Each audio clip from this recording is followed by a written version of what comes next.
David மில்லருக்கு மட்டும் ஏன் தான் இப்படி நடக்குதுன்னே தெரியல.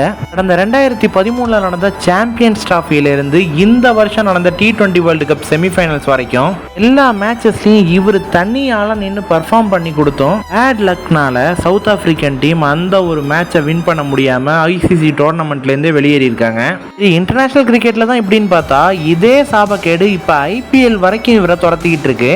டெல்லி அருண் ஜெட்லி ஸ்டேடியத்தில் குஜராத் டைட்டன்ஸ்க்கும் டெல்லி கேபிட்டல்ஸ்க்கும் இடையில் நடந்த இந்த IPL உடைய 14வது மேட்ச்ல குஜராத் டைட்டன்ஸ் அடிச்ச 210 ரன்களை சேஸ் பண்ண களம் இறங்கின டெல்லி ஓபனர்ஸான நிசாங்காவும் KL ராகுலும் ஆரம்பத்திலேருந்து அதிரடியா விளையாண்டு ஓப்பனிங் பார்ட்னர்ஷிப்பா 96 ரன்கள் சேர்த்தாங்க. அதுலயும் லாஸ்ட் 2 மேட்ச்ல சுத்தமா ஃபார்ம்லயே இல்லாத KL ராகுல் குஜராத் டைட்டன்ஸ்க்கு எதிரான இந்த மேட்ச்ல அதிரடியா விளையாண்டு குயிக்கா ஆஃப் செஞ்சுரி அடிக்க இன்னொரு பக்கம் அவருடைய பார்ட்னரான நிசாங்கா அவுட் ஆயிட்டாரு. ஒரு பக்கம் KL ராகுல் அதிரடியா விளையாண்டுட்டு இருந்தாலும் இன்னொரு பக்கம் டீம்ல அவருக்கு யாருமே சப்போர்ட் பண்ணல.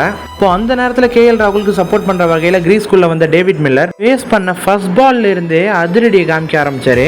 அந்த நேரத்தில் செஞ்சுரியை நோக்கி போயிட்டு இருந்த KL ராகுல் வர துரதிருஷ்டவசமா 52 பால்ஸ்க்கு 92 ரன்ஸ் அடிச்சிருந்த நிலைமையில அவுட் ஆக, ஏற்கனவே இந்த மேட்ச்ல ஃபீல்டிங் பண்ணும்போது விரல்ல ஏற்பட்ட காயத்தோடைய வலி பேட்டிங் பண்ணும்போது அதிகமானதுனால டேவிட் மில்லர் 10 பால்ஸுக்கு 12 ரன்ஸ் அடிச்சிருந்த நிலைமையில ரிட்டையர்ட் ஆகி வெளியேறினாலும் மிடில் ஓவர்ஸ்ல டெல்லி கேபிட்டல்ஸ் தொடர்ச்சியா விக்கெட்களை இழந்ததுனால மறுபடியும் கிரீஸ்குள்ள வந்த டேவிட் மில்லர் கடைசி 3 ஓவர்ஸ்ல 45 ரன்ஸ் அடிக்கணுங்கிற நிலைமையில அதிரடியா விளையாண்டு கடைசி 2 பாலுக்கு 2 ரன் அடிச்சா போதுங்கிற நிலைமைக்கு கொண்டு வந்துட்டாரு.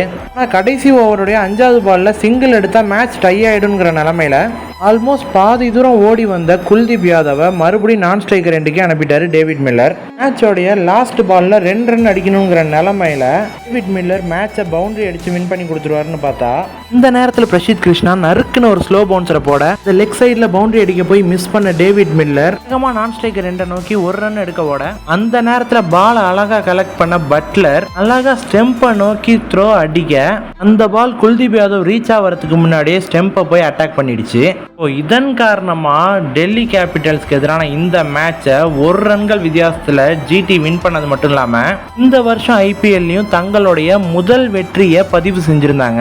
என்னதான் அந்த மேட்சை குஜராத் வின் பண்ணியிருந்தாலும் 3 ஓவர்ஸ்க்கு 45 ரன்ஸ் அடிக்கணுங்கிற நிலைமையில 20 பால்ஸ்க்கு 41 ரன்ஸ் அடிச்சு கடைசி வரைக்கும் இந்த மேட்ச் எடுத்துட்டு போயிட்டு நம்மளால ஜெயிக்க முடியலையேன்னு சொல்லிட்டு அழுதுகிட்டே வெளியேறின டேவிட் மில்லர் டெல்லி கேபிட்டல்ஸோடைய ட்ரெஸ்ஸிங் ரூம்லயும் ரொம்ப நேரமா தனியா உட்காந்து ஃபீல் பண்ண டேவிட் மில்லரை பார்த்து எத்தனை பேர் கண் கலங்குனீங்கிறத மறக்காம நம்ம கமெண்ட் செக்ஷன்ல சொல்லிட்டு போங்க.